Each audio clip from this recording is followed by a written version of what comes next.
Morning, gising na yung mga batang agaan. Uy, si Jack at si Jenny ang magkatabi ngayon. Oh. Hello. Hello. Say hello. Jack, say hello. Say hello to Chizan.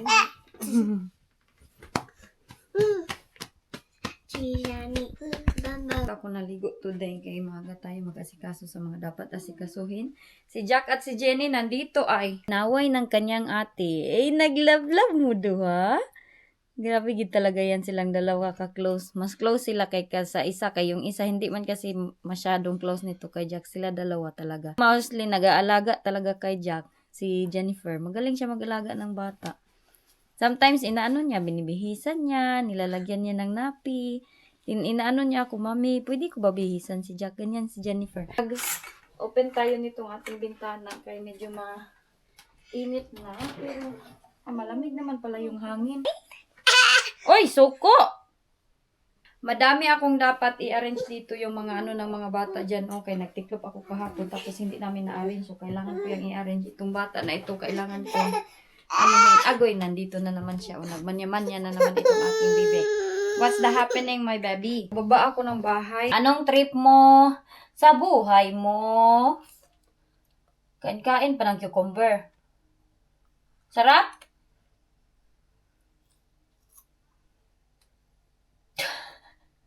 Nakasakayan siya dyan, oh. Dyan sa aming drawer. Higpit dito. Kita nyo yung aming kusina. Parang inagyan ng tornado. Ang aga-aga pa din kasi today. Katapos ko lang magluto sa mga bata. Pinakain ko silang lahat. This is, okay. So, linisin ko lang yan lahat. Itapon ko na to kaya hindi na to nila nakain. Kagabi pa yan. Baka nilangaw na yan. Okay. Patay. Wala na. Ganito kasi ang aking kuan after I cook. Ito yung itsura dito. Sobrang kalat talaga. Hindi ko yan maiwasan. Daliin ko lang kay relax yung aking bata dyan sa likuran. Relax si Dada. Yummy? Sobrang maaga pa no, pero yung mga bata nandito na sa labas. Oh, nandito sila. Oh. Diba? May kaibigan ni sila. Maagang-maaga pa. Nag-ano na, laro na sa kaibigan. Linis na ako, hindi ko na kayo dalhin. Kaya kailangan ko itong tapusin ito dito lahat. Naman. Lang Jack, yung dalawang ate ay kinuha ng kanilang daddy. Ngayon mag-aano ako dito, maglalagay ako dito ng kanang mat. Ito, si Jack. Happy naman yan siya. Ito yung ilalagay ko doon. Tapos yan dyan, i-finalize ko lang. Ito dito, nakapaglinis-linis na ako ng kunti. Na yung ate. Oh, ang happy ni Jack. Kaya pagdating, singgit talaga siya. Uy, sigaw talaga siya. JJ! Ganun talaga siya. No, I want it later. Ayaw iswallow ba? Hello mga titas, maligo kami ni Jack. Kakatapos lang ni Mami magputol sa aking buhok. So ngayon, maliligo kami. Kahit si Mami, wala pang bihis. Oh. Naunsa na yung Mami haggard na? Sige, git na. Paliguan ko lang itong bata kay kakatapos ko lang siya putulan ng buhok ng ngati. Ko lang to saglit yung batang nagwawal dito. Oh. Saan ka na naman punta, oy? Magbihis sa. Ay, nako, itong bata na to. Dali, Bing. Dali. Good boy, ha? Dili mag-cry. Mag-change lang ang baby ka na. Ha? Mag-baby ta, ha? Kalang. Off ko lang itong ating suga para makatulog itong bata. Yeah, where is he? Downstairs. How did he go there? I don't know. Huh? I don't know. I have school today. Did he go there alone? Yeah. Oh my I gosh. These Wow, I like your shoes. school ones. Wow. Ang dami kong i-arrange dito. Si Jack, bitaw, bumaba siya nang sa kanya lang. Nagbo-blower ako ng buko. Sabi ko, saan naman yung bata na yun? Bumawa siya kaya hindi pala na-close yung gate. So, i-arrange ko lang to dito. At diba nasabi ko sa inyo na nakulong ako. Tapos, tawag dito, binalaan ako ng aking lawyer na before ako nakulong, binalaan niya ako. Sabi ng lawyer na nag-asikaso sa aking kaso, sabi niya na Huy, as in, kinabahan yun talaga ako. First time ko yun ma-interview ng pulis, no? Saan ka galing? Anong ginawa mo sa oras na ito? Alam nyo yung nakikita nyo sa sa news ng mga interview ng mga pulis pag may mga ganyan-ganyan na mga nangyayari. Anong ginagawa mo? Sinaktan mo ba yung asawa mo? Sinong kasama mo sa bahay? Bakit nandun ka sa lugar na yon? Saan yung address mo? Ganito, ganyan. Pero binalaan ako ng lawyer before ako in-interview. Sinabi niya sa akin na huwag ka talagang magsabi ng any sentence. Kaya pala yung mga in-interview ng mga ganyan na may mga kaso-kaso, tinitrain pala yan sila para protektahan ng mga lawyer. Ang dapat lang sabihin is, no comment, no comment, no comment, no comment sa lahat. As in, grabe ang question bitaw, parang 50 questions, more than that ata, na saan ka nito, bakit, anong ginamit mo ganun daw, paghampas daw sa ulo ng asawa, bakit mo ginawa yon, sinong nakakita sa'yo, nandun ba ang anak mo, may anak ka ba na pangalan si Jennifer, ganito, ganyan.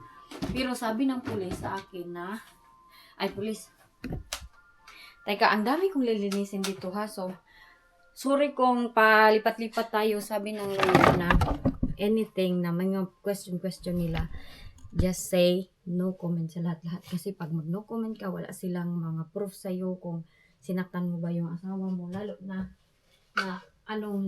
kanang wala pa silang nakuhang CCTV footage, ganito, ganyan. Is mag-no comment ka lang talaga. Kaya pag mag-no comment ako, makakalaya ako. Ganun yung sinabi niya sa akin. So, galing ako sa kulungan, nakulong na ako doon sa isang side na sinabi ko sa inyo, kaya nag-explain ako nito last vlog. Sabi niya na, pag no comment lang, sabihin mo lahat, makakalaya ka.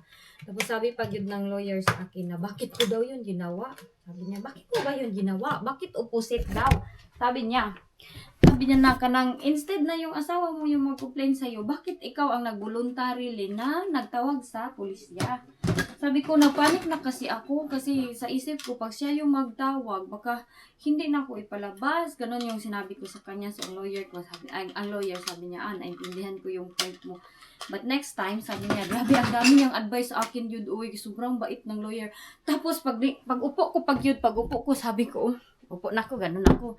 Hello, ganun ako, sabi niya, hello, my name is Mr. Wayne. Wayne, pag yun yung pangalan. Sabi ko, sinusundan talaga ako nitong Wayne, kung saan. Wayne yung pangalan ng lawyer. Tapos, akala ko, pagtingin ko ba, kaya nakaganon man ako, nakayuko, pagtingin ko sa kanya, sabi ko, hindi naman siguro to si Wayne. Hindi man yung lawyer, yung papa ng mga bata. Sabi ko, pagtingin ko, magkaano lang pala sila, magka-name. So, yun na. Sabi niya, no comment all the time, no comment. So, yun yung babala niya sa akin, yun yung advice niya sa akin na all the time no comment, huwag ka magsabi na kung ano-ano, even na time, even kung anak mo, ganito, ganyan. No, dapat no comment sa lahat ng mga question kasi pag no comment, wala kang walang isasampa sa'yo na kaso tapos makakalaya ka after house. So, manimili, ganun siya sa akin. So, sabi ko, okay. So, yun, nag-start na, nandun yung pulis na nagkuha sa akin dito sa bahay. Sabi niya, okay, we are starting this, blah, blah, blah. Ikaw, lawyer, aware ka ba? Nag-usap ba kayo ng client? As in, sobra yun, grabe yung kaba ko. Alam nyo, diba, mahilig ako manood ng mga ganyan-ganyan sa mga TV, yung mga kaso-kaso. Gustong-gusto ko yung mga ganyan-ganyan na mag-solve ng mga case. Tapos naisip ko, uy, ako na yung ako na yung nandun talaga na ako yung interview ng pulis. Tapos yung pulis na nagdakip sa akin, siya lang din yung nag-interview. Sabi ko lang talaga sa lahat ng mga tanong niya, no comment. So, yun yung advice sa akin ng lawyer. So, sabi niya, hopefully, kung hindi mag-file yung asawa mo ng restraint, sabi parang ganyan. Kung hindi niya i-push, is makakalaya ka. So, yun yung sinabi niya sa akin. Yun po yung nangyari doon sa loob ng kulungan. Sobra naman ito. Ang dami kong i-arrange ng mga ng mga bata. Kasi, ako lang naglalaban, ina-arrange ito pa nga dito, Grabe, need na itong labhan, itong bedsheets nila. Kukunin ko na lang siguro to, no, para labhan ko. Kaya habang meron tayong basan light. So, labhan ko na lang ito, kay para fresh na yung kanilang kama. At saka itong mga blanket, ito, labhan ko ito lahat. So, madami tayong gagawin. Ayan, wala naman akong Akong nilabahin tonight ay today. So, ito yung asikasuhin ko today. Tapos, tapusin ko yan dyan. Nak, we will kuan this one. This. Okay. We'll wash it. At saka, lahat ng yan, we will arrange all of that there. Okay. And you will take a bath, ha? Kaya tignan mo yung itsura mo. Mura nakagkuan. So, ayun po. Yung Where's this? nangyari sa akin doon. Mabait yung lawyer ko. Tapos, mayroon pa yun siyang sinabi. Madami yun siyang sinabi sa akin. Pinaupo niya ako sa tabi niya. Sabi niya, dito ka maupo, dito ka magkuan. Tapos, mayroong parang glass bitaw, parang glass. Doon yung pulis. Sabi ng pulis, okay, we're ready for this. Grabe yung kaba ko, uy. Pero parang inisip ko ba, nahala, uy, ganito pala, no? Pag makulong ka, lalo na siguro yung mga kaso na sobrang gid talaga. Serious na kaso, yung maghiring-hiring pa, diba? Hindi siya easy yun talaga ay nalagay yun ako sa sitwasyon na yun. But at least I experience bucket list check. Oh. Unsa ka diya? Na si Jack nagyud. Dali na. Pinapatulog ko yan, hindi natulog. Hi. Come here. Ito na, dala-dala ko na yung aking labahin. Lalabahan ko ito. Tapos, pagkatapos nito, maglaba ko ng mga damit nila at i-arrange ko yung taas. Kaya nakatapos naman na ako maglaba dito, ay maglinis dito sa baba. Ha? What's